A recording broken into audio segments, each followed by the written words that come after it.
ngayong umaga po ay the second time na ibigay ko sa anak ko ang pulpit habang nandito pa siya sa Pilipinas. Kasi darating araw siya ibabalik din sa US. Hindi ko po alam kung kailan. Kaya yung pong kanya mga tinuturo ay maganda po at teacher talaga siya. Nakita ko po na yung mga outline na kanyang pinamahagi, i-treasure po natin yan, ilapit natin sa Bible, ang kanyang mga tinuturo. Kasi mayroon tayong handouts. Okay? So yung mga handouts na yan, huwag natin sayangin.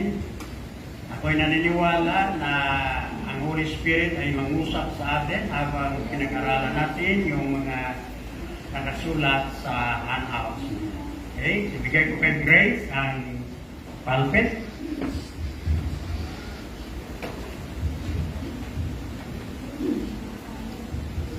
Sipag ang yes, dito ka? Diyan na lang ako. Dito ka lang. Ito naman ang ginagamit.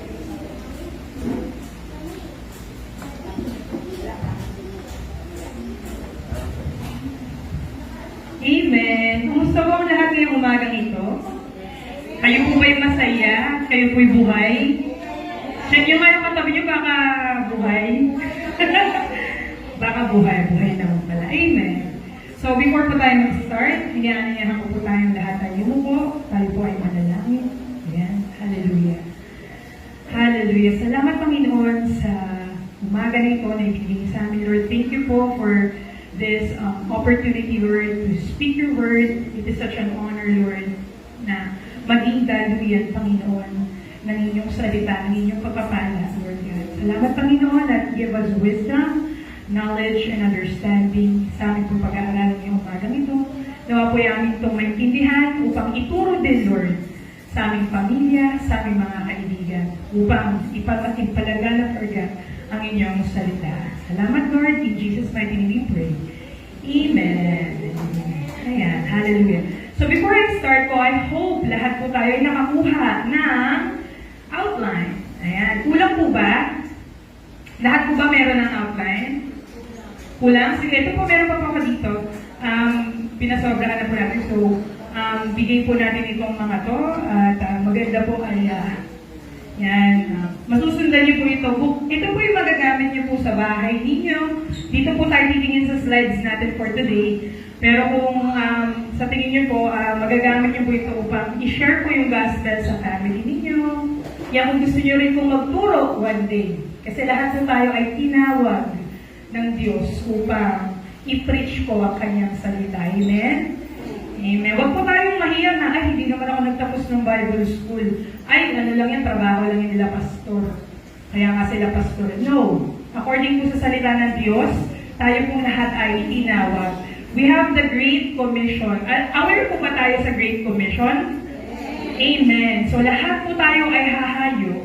Lahat po tayo ay anointed na ng Panginoon to share the gospel. Amen? Amen. Ayan. So, ang i-share ko po ngayon is living inside out. Ayan, sikat na yan. Napalabas ngayon, it's second week na, di ba? Inside out. Inside out sa movies, di ba? Ganun. Pero ang gusto ko po na maintindihan natin is, as Christians, ayan, dapat po we have to be aware and we have to discern kung yung mga bagay po ba na napapanood natin sa movies is totoo ba? Tama? Kasi ang mundo po ng spiritual ay hindi sometimes kayang maabot ng ating physical and even our soul. Hindi natin maintindihan. So, I would like to invite each and every one of us na maglakbay po tayo sa mundo ng spirit, soul, and body. Ano nga ba po yung binubuo mo, kapatid? Ikaw na narito ngayon. Check mo ako, may katawan yung katabi mo. May katawan ba? May katawan. Check nyo nga kung nagsasalita. Sabi mo, kapatid, nandito ka ba? Ikaw ba to? So, ibig sabihin, meron silang kaluluwa. Sumasagot eh. Sumasagot sila. Pero nakikita niyo yung ano nila, nila, spirit nila ngayon, nakita niya? No. We cannot see it. So, punta po tayo sa, before I start, I would like to encourage po, kasi itong part na to is a 3-part series. So, tatlong series po ito. Ito pong i-represent ko sa inyo is just the part 1 nung pag-aaralan natin ngayon. And yung mga susunod po is siguro Wednesday, this coming Wednesday, and the other Wednesday po sa part 2 and part 3 po ng ating series. So I encourage each and every one of us, join po kayo sa amin every Wednesday. Midweek service na po yun. Hindi lang siya basta-basta prayer meeting. Midweek service po yun. Invite niyo po yung mga hindi nakaka-attend ng Sunday, maaaring may work sila na linggo. Join po tayo lahat dito every Wednesday at 6 p.m. Ayan.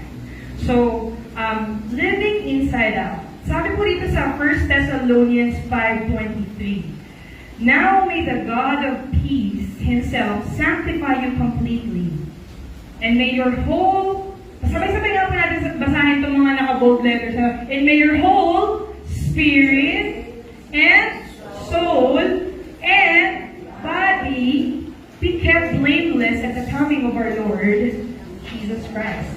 So ano po sabi dyan? Kayo daw po ay binubuo ng tatlong bagay. Ano po yun? Spirit, soul, and body. Ayan. Hindi ka lamang po katawan at nakakaluluwa mo at yun na yun. No.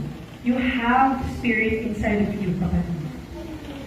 At sabi po dito, ang body natin, you can see it in the physical mirror. May salamin po ba kayo sa bahay? Or kahit salamin lang sa mga sasakyan, or kahit sa mga salamin sa mga bintana ng kapitbahay, nakikita niyo po yung sarili ninyo? Kita-kita niyo ba? Di ba nakikita niyo, ay maayos ba yung buho ko ngayon? Parang magulo, wait lang. Ay madumi pala yung mukha ko ngayon, ayusin ko muna. Inaayos-ayos nyo ka. Diba? And then kapag galit kayo, nakikita niyo kaya yung itsura niyo sa salamin? Try niyo tinigan yung itsura niyo sa salamin pag galit kayo, tingnan natin hindi kayo matawa. Matatawa siguro kayo. Pag galit na galit kayo sa asawa nyo, sa anak nyo, kapatid nyo, huwag kayo na salamin, tapos titigan nyo salamin, yung itsura nyo sa salamin, tingnan natin kayo matawa.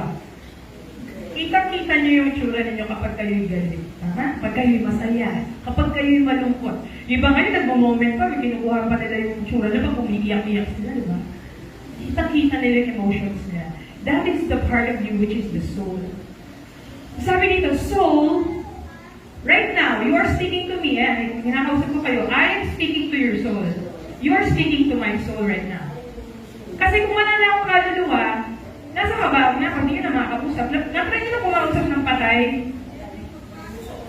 Kahit ganun-ganunin mo siya, hindi siya gagalaw. Ganun lang siya. Kasi patay na siya, wala na siyang soul. Wala na rin yung spirit doon. So, sabi dito, my emotional, balik tayo. Yeah. My mental and emotional part is my soul. Yung mental mo, yung emotional part mo, yung soul mo. So sabi na, yung mind, will, emotions, and even your personality. Ano yung personality, Ate Grace? Masayahin ka, makulit ka, seryoso ka, ayaw mo may kumakausap sa'yo. Yan, personality yan. That is part of your soul. Pero hindi po yan, hindi yan lang yung bumubuo sa'yo, kapatid. Alam ko dun sa movie na Inside Out, kaya gusto ko siya mapanood. Kasi parang ang nangyari, I'm not sure dun sa ipapalabas nila ngayon, pero parang ang nangyari, they are defining the people based on their emotions. Diba? You are not dictated by your emotions, kapatid. Hindi ka lang kaluluwa. One day, kapag dumating na ang Diyos, kapag dumating na si Lord, akyat po tayo lahat sa langit. And then again, ang impyerno ay inihanda, hindi para sa atin. Ang impyerno ay inihanda para po kanino? Sa diablo. Hindi po para sa atin yun. Pero may impyerno, kapatid. At yes, nakakalungkot sabihin na may mga tao pupunta po sa impyerno. Bakit? Hindi kasi nila tinanggap si Jesus Christ as their Lord and Savior. Imagine niyo na lang, no? Kung may nasusunog na building, yung, halimbawa, sa building na yun, nandun yung pamilya nyo, halimbawa lang. Or yung mga kaibigan nyo, nandun sa building na yun, gano'n. Tapos, nasusunog na, nakikita mo na, ayan na, nasusunog na. Tapos nahihiya ka pang sabihin na, ay, nasusunog na yung nasusunog na yung bahay. Natatakot kayo na baka ma-offend mo sila, baka masaktan sila, hindi ka na nila pansinin. Ganon. Pero masusunog na kapatid eh. Anong gagawin natin? We have to let them know. We have to help them save themselves by accepting Jesus. Kasi hindi pwedeng ikaw ang magdesisyon para sa pamilya mo. Hindi mo pwedeng tanggapin, Lord, I accept Jesus Christ as their Lord and Savior. Amen. No. They have to choose. They have to accept Jesus for themselves. Ang magagawa lang po natin, kapatid, is i-share. Maging pagpapala at maging example. Ayan. Tama? Ayan. Sunod po tayo ng verse. Sabi po dito. Mamaya na sa verse. Dito po muna tayo. If I touch you physically, hawakan kita sa katawan mo ngayon, your body will feel it. Tama? Kalapitin niyo kayo ang katabi niyo. Kalapitin niyo lang. Naramdaman niyo?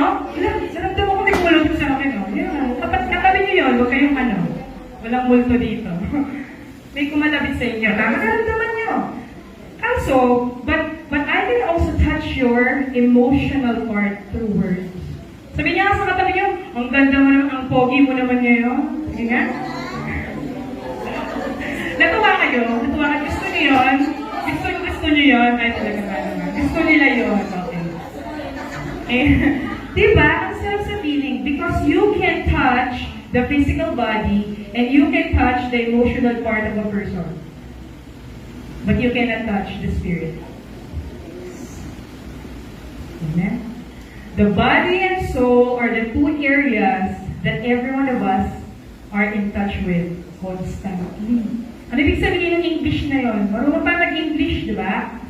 Yung body and soul daw po natin, yun yung meron tayong access. Kaya mong hawakan si kapatid, kaya mo siyang saktan or pasayahin through words. Kaya ano naman yung spirit natin, Grace? Ano naman po yun? The spirit is a totally different matter. Sabi sa John chapter 3 verse 6, that which is born of the flesh is flesh. And that which is born of the spirit is spirit. Malinaw po yan. There is no direct connection between body and soul sa spirit. Panayin ko sa'yo nga, may tsura ng spirit ng kapatid. Hindi natin masasagot kasi hindi natin makita. Tama po? You cannot feel your spirit right now. Hindi mo siya maramdaman. And dahil po dyan nagkakaroon ng napakalaking problema ang buhay Kristiyano. Nung tinanggap mo si Jesus Christ as your Lord and Savior, nalaman ko sa church. Sabi, once you accept Jesus Christ as your Lord and Savior, the Holy Spirit is living inside of you. Nasa sayo na. Nasa sa loob mo na. Wala naman ako naramdaman natin, Grace. Wala akong naramdaman. Ito pa rin naman ako. Marami pa rin ako iniisip na parang hindi maganda. Ito pa rin yun. Yes, because you cannot see your spirit. Alam niyo po kung paano niyo makita yung spirit niyo? Sino makahula? Sige nga. How will you see who you are, what you are like in the spirit? Sige nga po. Meron po kaya? Baka lang alam po natin. Saan po? Saan po natin malalaman? Paano natin makikita yung spirito natin? Kasi God communicates with us through spirit. Doon nagpo-flow yung buhay at power ng Panginoon through our spirit. Tingnan nga natin sa Word of God kung saan. Sabi sa James chapter 2 verse 26. For as the body without the spirit is dead, so faith without works is dead. Ang konting commercial lang. Itong verse na to, pag narinig ito minsan, nagagamit to ng ilan para parang binabaliktad nila yung Bible about this. Sabi lang, faith without works is dead. So, kailangan ito gawin mo, kapatid, para maligtas ka. No. Huwag nyo kayaan na manipulate kayo ng mga tao para gawin yung mga bagay just for you to be saved. You are saved by grace. Period. Yun na ba yun? No. You are saved by grace through faith. You are not just saved by grace, you are saved by grace through faith. And kaya po tayo gumagawa para sa Panginoon. Kaya po tayo nagpupunta sa mga gawain ng Lord, tumutulong, yan. Because we already know that we are saved. Hindi po tayo kumikilos gumagawa sa Diyos para po tayo ay ma-save, but we are already saved. That's why we are doing these things. Amen? Amen. So wag po tayong, wag po natin kalimutan yung bagay na yun. So balik po tayo. Sabi po dito, the life-giving part of you is the Spirit. Yun ang nagbibigay sa'yo ng buhay ngayon, kapatid. One of the greatest keys to walking with the Lord, para sa akin actually, has been to understand the reality of spirit, soul, and body. Dati lito din ako dito. Hindi ko maintindihan kung ano ba talaga yun. Pero, as we dig deeper to the Word of God, as you believe, ang tanong kasi kapatid, ganito yan eh. Do you believe the Bible? Do you believe in the Word of God? Or sa tingin mo yung Bible, kulang-kulang siya, tapos sa tingin mo yung Bible, hindi siya authority or hindi siya totoo. Then that will impact your life, kapatid. If you think that the Bible is not the absolute truth in this world, I'm sorry. Makikita mo sa buhay mo ngayon. At sa na kayo yun, yung kakilala nyo lang. Hindi po kayo. Yung kakilala nyo lang. Maaaring hindi sila naniniwala sa Bible, kaya nakita nyo yung buhay nila. Ano ba nangyayari sa buhay nila? Diba po ang hirap? We have to establish in our life, in our mind, in our soul, that the Bible is the true Word of God.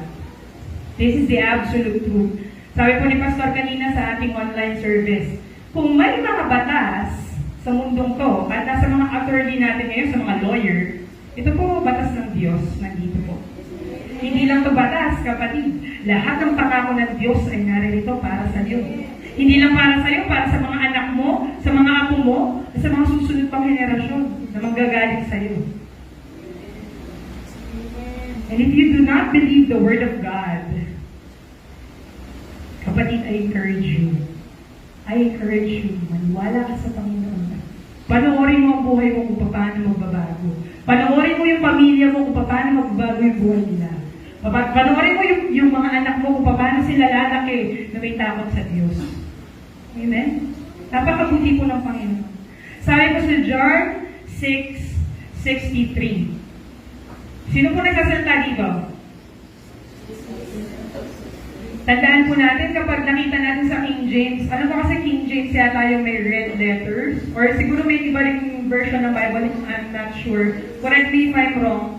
Meron po doon yung mga red letters. Pag nakita niyo na red letters yung nakasulat sa Bible, sino may sasalita? Si Jesus.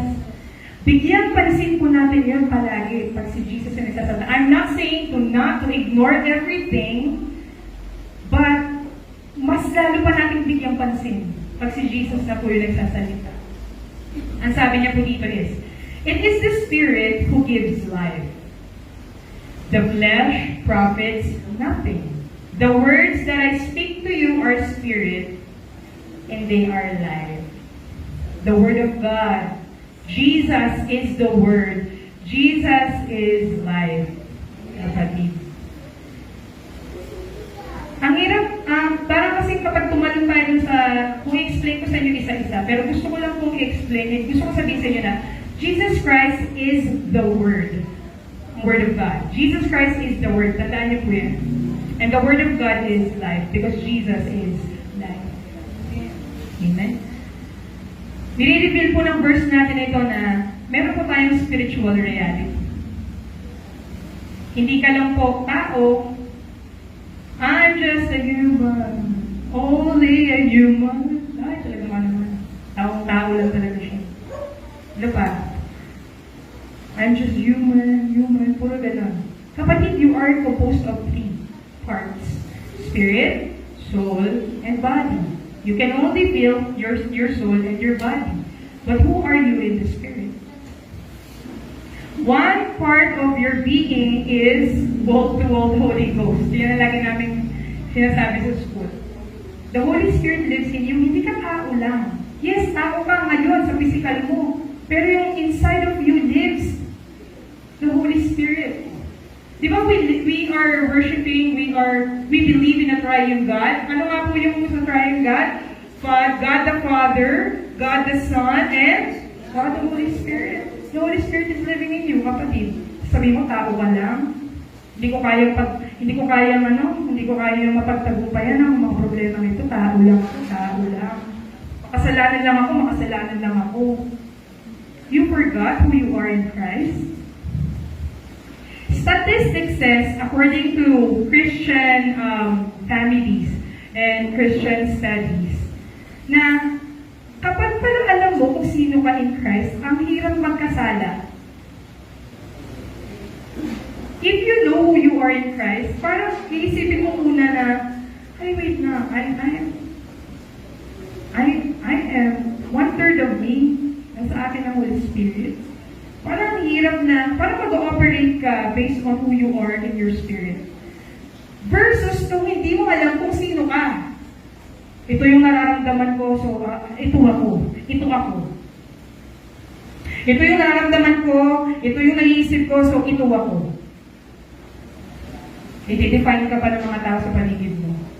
Very good, di ba? Galing. No. Who you are is the Spirit living in you, kapatid. And one day, we will all go to heaven. Yung katawan mo, iiwan mo yan. Yung mga bagay na makasalanan mong iniisip, alam ko naman na nag-repent ka na dyan. And your spirit. Kaya ngayon, nakakapag-worship na tayo sa Panginoon. Kaya nasasabi na natin, Abba, Father. Narinig niyo na yung satang Abba? Hindi yung Abba, iba naman yun sa Moro, iba naman yun. Abba. Abba, Father. A-B-B-A. Alam niyo, sa pag-chinek niyo po yung salitang Abba, Father, Abba, is a very personal word that you use for your Father. For you to use that word for our Father in heaven, tawagin mo siyang Abba, Father. Why? Because you have Jesus' identity in you. Sino yung anak ni God?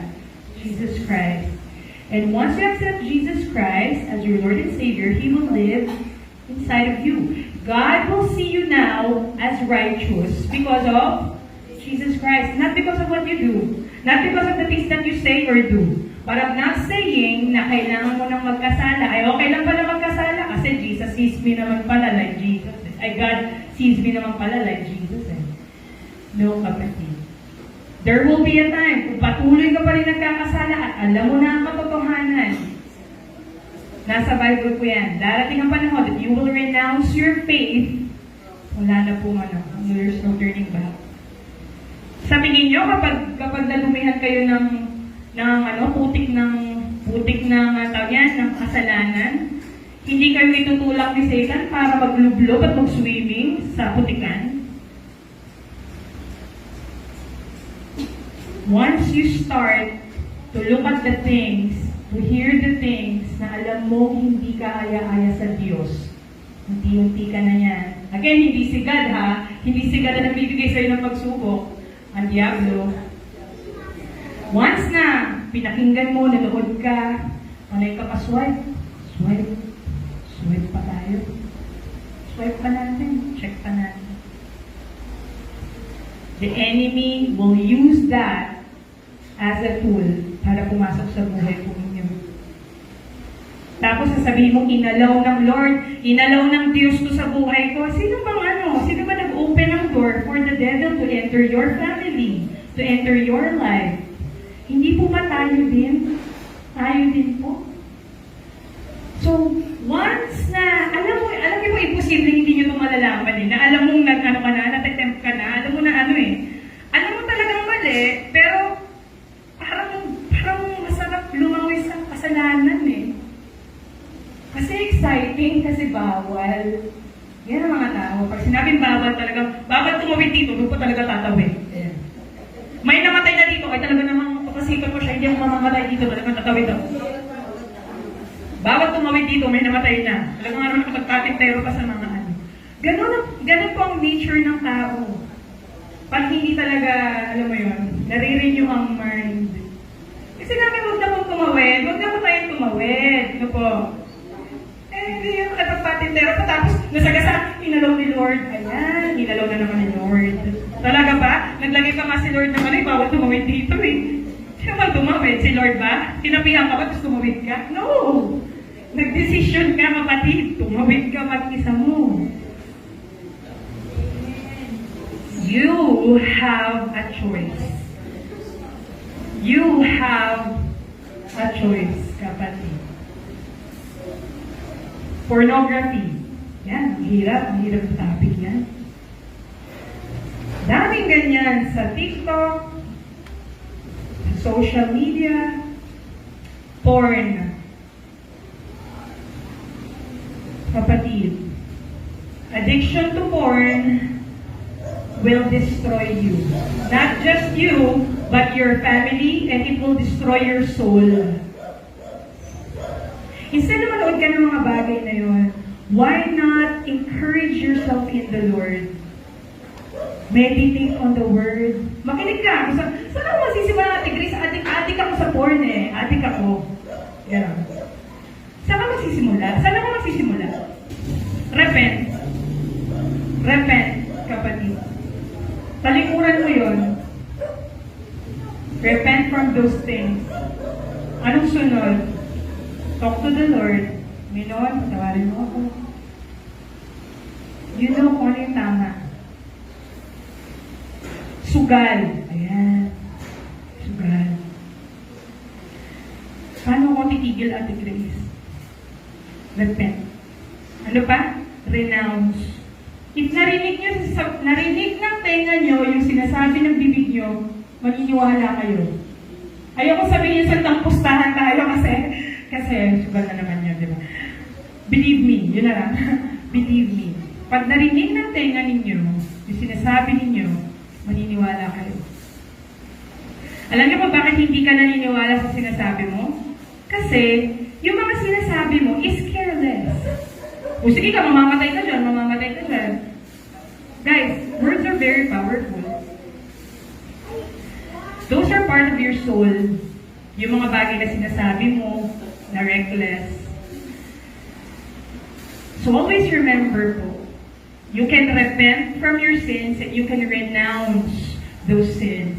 Hindi ka in bondage sa mga bagay na binibigay ng Diablo. You have the liberty. Meron kang kalayaan, kapatid, na talikuran yung mga bagay na yan. Hindi ko po ito sinasabi dahil malinis ako. Pinapasabi po ito ni Lord sa ating lahat. As I speak to you guys, ako yung una nakakarinig sa sarili ko, ang lakas kaya nung speaker. Narinig ko. I am really convinced. Ano yun, Ate Grace, lagi kasi yung iniisip ko eh. Yung soul ko talaga, yun talaga yung nararamdaman. Ito talaga ako eh. Ito talaga yun eh. Ano yung napag-aaralan natin today? You are not your emotions. You are not who you are in your soul. You are who you are in the Spirit. Hindi ka tao lang, kapatid. Especially if you have accepted Jesus Christ. Lahat po ba tayo tumanggap na kay Jesus? Amen. So kapatid, hindi ka tao lang. Sabi mo sa katabi mo, you have the Holy Spirit in you. Ayan, di ba? Ano ba sabi dito? James 1:23 to 25. For if anyone is a hearer of the word and not a doer, ayan, nalinaw. If anyone is a hearer of the word and not a doer, okay, he is like a man observing his natural face in the mirror. Hatingin daw tayo sa mirror. For he observes himself, goes away, and immediately forgets what kind of man he was. So nakikita daw natin yung tsura natin sa salamin. Nakikita natin kung, para daw tayong gano'n, na parang kung hindi ka sumusunod sa salita ng Diyos, titigin ka sa salamin, tapos biglang nakalimutan mo na kung yung tsura mo. But he who looks into the perfect law of liberty, ano po yung perfect law of liberty na tinutukoy ng Bible? Ang tinutukoy po ng Bible, the perfect law of liberty is the Word of God. The Bible. Specifically po yung Gospel na pinag-aaralan natin. And continues it, and is not forgetful hearer, but a doer of the work. This one will be blessed in what he does. Ang linaw po ng Bible, oh.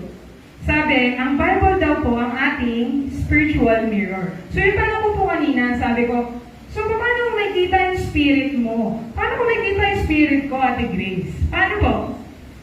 Paano mo malalaman kung sino ka in your spirit? Through reading the Word of God. Amen. Through the Word of God. Amen. Sa Bible lang po natin malalaman talaga kung sino tayo in Christ. Wala po talagang ibang paraan to know who you are in Christ. Ang ganda po ng mga bagay na na-share po natin noong nakaraang mga Wednesday, noong mga nakaraan, the identity, your identity in Christ. Sobrang ganda po na malaman who you are in Christ. Kaya I encourage you, join po kayo sa amin Wednesday to continue to know who you are in Christ. Kasi alam niyo kapatid, pag hindi mo talaga kilala kung sino ka, as of 2024 ha, ewan mo na lang, ano na nangyayari? Tignan mo na lang yung buhay mo. Kung sa tingin mo, yung buhay mo ay talaga nga namang ibang level na, and then continue what you're doing, kapatid. Sige. But kung sa tingin mo, kapatid, kulang. Sa tingin mo, bakit ganon? Bakit parang ginagawa ko naman? Ba't parang hindi ko magets? Bakit? Kasi kapatid, baka ang kulang, hindi mo kilala yung identity mo in Christ. Kala niyo yung identity crisis is kapag mga homosexuals lang? No. Even the Christians have their identity crisis. Hindi nila alam kung anong meron sila the moment that they have accepted as Jesus Christ as their Lord and Savior. Ang daming hindi alam. Kayo po ba alam niyo na po? Ako po kasi hanggang ngayon, inaalam ko pa rin po kung sino ako. I have not reached up to the point na alam ko na. I am still learning. Digging deeper into the Word. Inaalam ko pa rin po ang mga hiwaga. Grabe, ang Bible po is like a treasure chest. Kung pagbibigyan niyo lang po ng halaga ang Biblia, at kung alam mo kung nasaan sa mga pahina na ito ang mga treasure na makakapagpalakas sa iyo sa buhay Kristyano mo, napakaganda po talaga.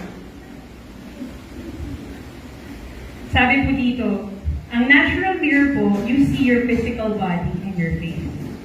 But the Bible, kapatid, the Bible is the only way for you to see who you are in the Spirit. What you are like in the Spirit.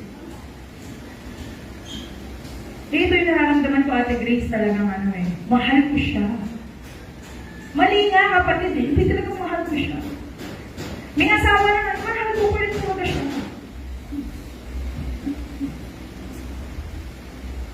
Tapos kapag nasa temptation ka na, try nyo to, kapag nasa gitna na kayo ng temptation, alam nyo gagawa kayo ng mali, maghawak kamay kayo, tapos ialay nyo sa Diyos yung gagawin nyo kasalanan. Tingnan natin kung gagawin nyo pa yun.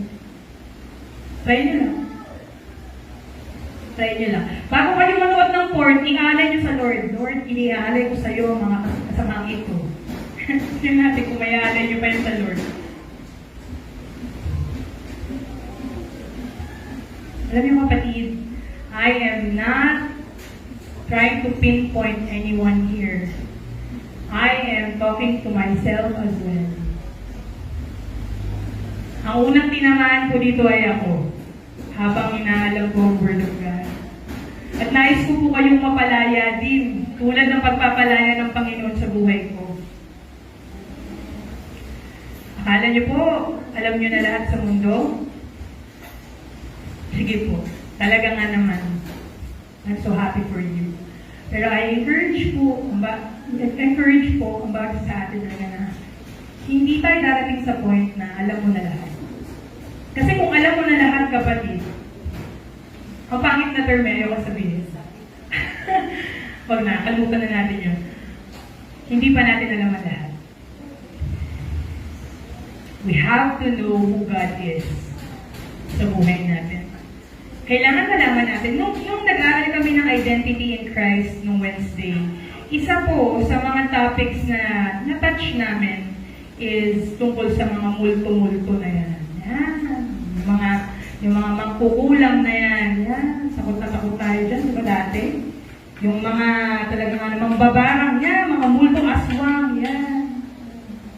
May hinabutan ng Ate Grace, may gumagalaw doon sa may ano. Ay, talaga ba kapatid? Ano nga yung pag-aaralan natin ngayon? Who do you have in you? Sino nga alam? Holy Spirit, tama? At ang sabi ko sa Bible, as He is, kung sino daw si Jesus Christ ngayon na nakaupo sa langit, so are we in this world. Ang dami po niyan sa Bible. Naipamigay ko na po yung mga outline. Siguro po sa susunod, share ko po ulit yan. Maaari pong bigyan ko rin kayo ng copy. Makita niyo sa verses kung sino ka in Christ. Who you are in Christ. Mahal ka ng Diyos, kapatid. Paano yan natin, Grace? So, okay, alam ko na ngayon, bawal pala yun. Okay, so, dapat pala mag-repent ako. Okay. Mahal ka ng Lord. Buhay ka pa. Humihinga ka pa ba? Check mo nga. Inhale, exhale nga tayo. Kung sa tingin mo, pag inhale mo, exhale mo, buhay ka pa. Ay, kapatid, you still have a chance to change. To repent. Ano ba yung sabi ng repentance? Yung repentance po, kunyari, kung ito yung kasalanan, halimbawa ito, kung ito yung kasalanan, natalikod po ako ng 180 degrees. Nakatalikod na ako sa kasalanan. Yun po ang tunay na repentance. Pero paano degrees na nakasala pa rin ako? May mga thoughts pa rin ako, may mga naiisip ako. Minsan mo gusto ko lang talaga mag-swipe talaga doon sa mga pangit na site, mga porn, mga sugal, mga gano'n. Naala talaga ako eh. Talaga? Wala kang choice? Eh kung may tumusok ngayon sa ng pa rin sa ulo mo ngayon, i-swipe mo pa kaya yan? Tutukan ka ngayon. Sabihin, nag-i-swipe-swipe kang gano'n. Sabihin ko, sabi ko sa'yo, di ba wala mag-i-swipe? Mag-i-swipe po kayo. Kasi you have a choice. Nagkataon lang na ang bait ng Diyos natin. Wala siyang arumalay na nakatutok sa'yo sa bawat swipe mo ng mga kung ano-ano dyan. Kasi mahal niya tayo eh. He has given us free will. Ayaw niya magmahal ng robot. Kaya gusto niyo magmahal ng robot? Sabihin mo, mahal mo ako, mahal mo ako. I love you. Gusto niyo yun? No. Hindi ba masarap kapag gusto ng taong nagsasabi sa iyong mahal ka niya, na mahal ka niya? Di ba po? Yung hindi siya napipilitan, gano'n ang Diyos sa iyo, kapatid. Nais niyang marinig na mahal mo siya. Kasi mahal ka niya eh. Hindi ka nga iniwan sa mundong to nang wala lang eh. God has given you Holy Spirit. Pagkakyan ni Jesus Christ, iiwan niya sa atin ang Holy Spirit. Iniwan niya na oh. Nung tinanggap mo si Jesus, nasa sayo na oh. Ano pa? Binigyan ka niya ng full armor of God, sabi sa Bible. Niremind ka ba niya na ang Diablo ang nagnanakaw, pumapatay at pumupuksa? Sabi ni Jesus, I have come to give you life and have it abundantly. Ano pa? Ang daming pangako ni Jesus Christ sa atin, pero hindi natin alam. Kasi busy tayo makakanood ng mga balita. Yan. Puro balita. I'm not saying na huwag tayo manood ng balita. Pero yung balita ko, kapag nagkagera, kapag magkaroon ng problema sa Antipolo, for sure, alam natin yun. Pero yung matutok ka na doon, hindi ka na nakatulog, talaga nga naman, ay, magkakaano na, kawawa naman ako. Nana. Sabi po sa Bible, whatever is pure, sa Philippians po yan, whatever is pure, whatever is good, whatever is lovely, whatever is of good report, yun daw yung think about such things. Yun po yung dapat natin iniisip. Kasi ayaw ni Lord na mamatay ka sa heart attack. Ayaw ni Lord na magkasakit ka dahil sa stress. Ayaw niyo lang na magkasakit ka dahil sa puya. Kaya alam niyo, iniisip mo yung mga ganung bagay.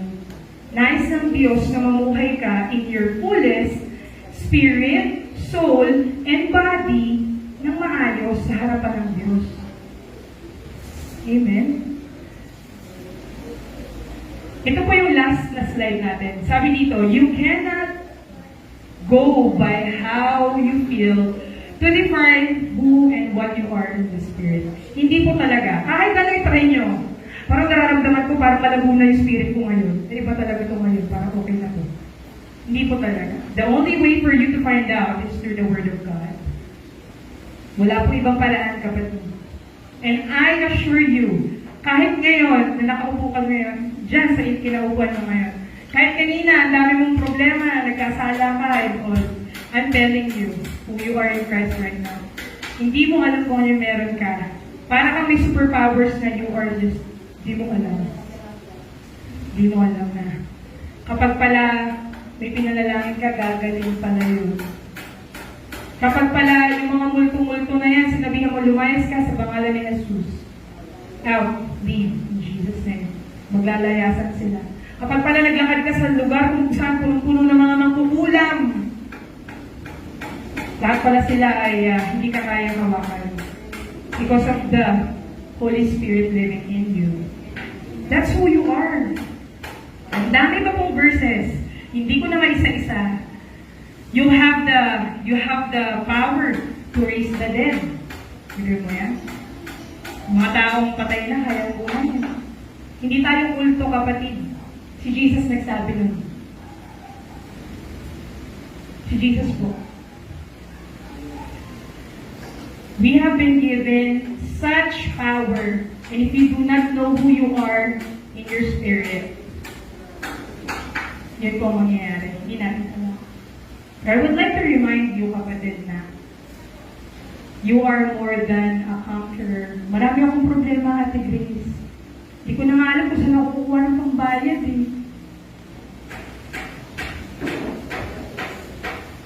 Ba't ka napunta sa ganyang sitwasyon? Si Lord ba nagdala sa'yo dyan? Si Lord ba nag-decide? Alam niyo, unang-una ko kung gustong maintindihan natin, isa tuwing may problema ka, wag si Lord. Wag si Lord na sisihin natin. Kay Lord tayo tatakbo. Sa Kanya tayo tatakbo papunta sa Kanya. Hindi yung nagkaroon ka ng maraming problema, tatakbo ka palayo kay Lord. Kasi inalaw ni Lord. Talaga ba? John 10:10. Sabi sa John 10:10, si Jesus ang sasalita, the enemy, yung thief, comes to steal, kill, and destroy. Paulit-ulit ako sa John 10:10. Kasi po yun talaga yun. Si Jesus po nagsasabi, hindi siya ang gumagawa ng mga bagay na yan as of 2024 sa buhay mo. Hindi siya, kapatid. Mahal ka ni Lord. Mahal na mahal ka niya. At hindi ka niya papaluin pag hindi ka ng-church. Ibang usapan na yun.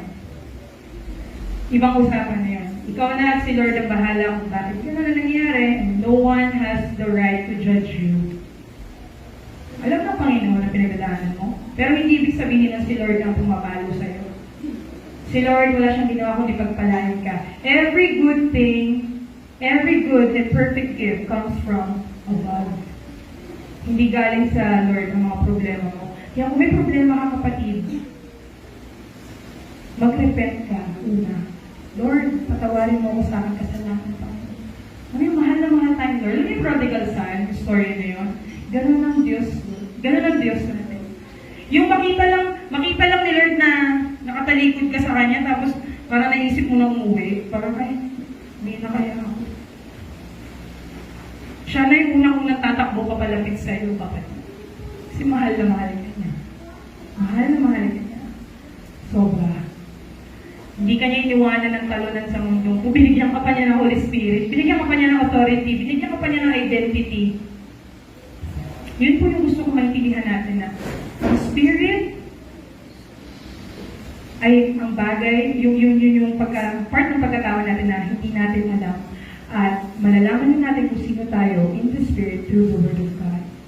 Yes, you have the body and your soul. Yun yung mga bagay na meron kang access. But hindi ikaw yung nararamdaman mo. Kung may nararamdaman kang mali, kapatid, huwag kang mag-guilty. Hindi ikaw yan. Ito ka, oh. Just repent. Repent from whatever you're feeling. Alam mong mali, talikuran mo yan. Tumakbo ka, papalapit sa Lord. Open arms ka niya, tatanggapin. Kasi mahal ka niya.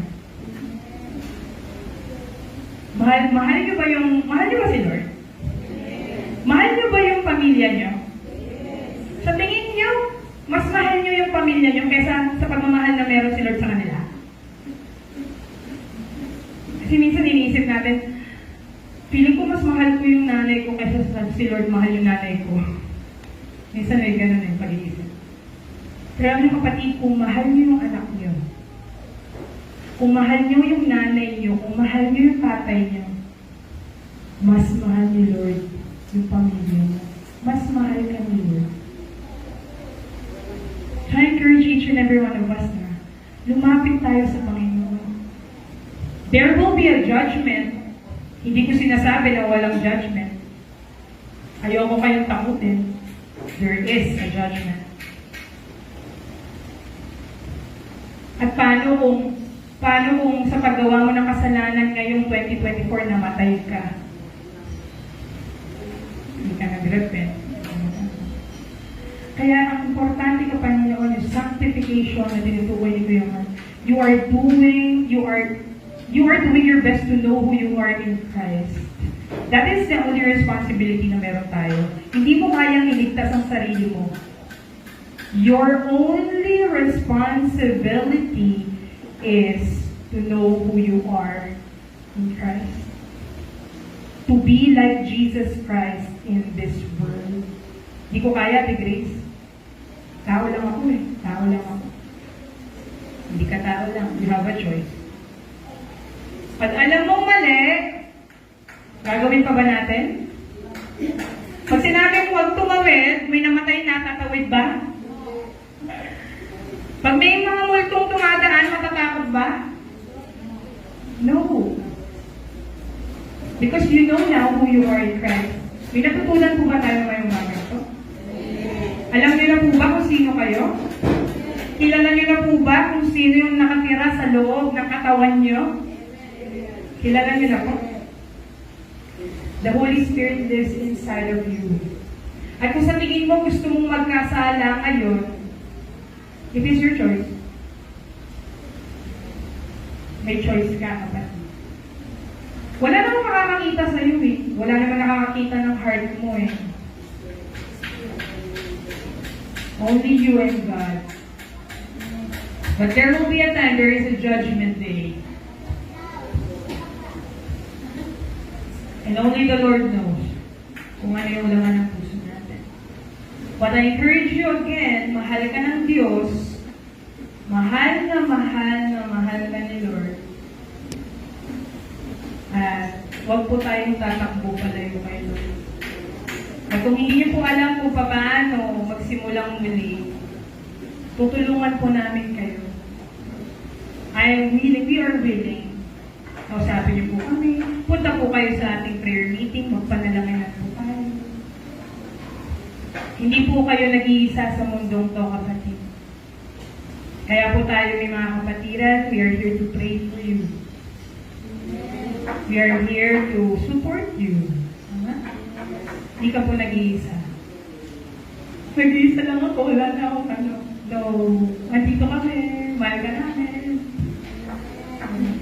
Mas mahal ka ni Lord. Yung pagmamahal na kaya namin ibigay sa'yo, hindi ko kayang pantayan yung pagmamahal ni Lord sa'yo. Amen? So, yun lamang po ang nais ko pong i-share ng mga ito. At nawa, maalala po natin ito. Mga bagay na ito, ang Word of God. So, tayo po tumayo at tayo po manalangin.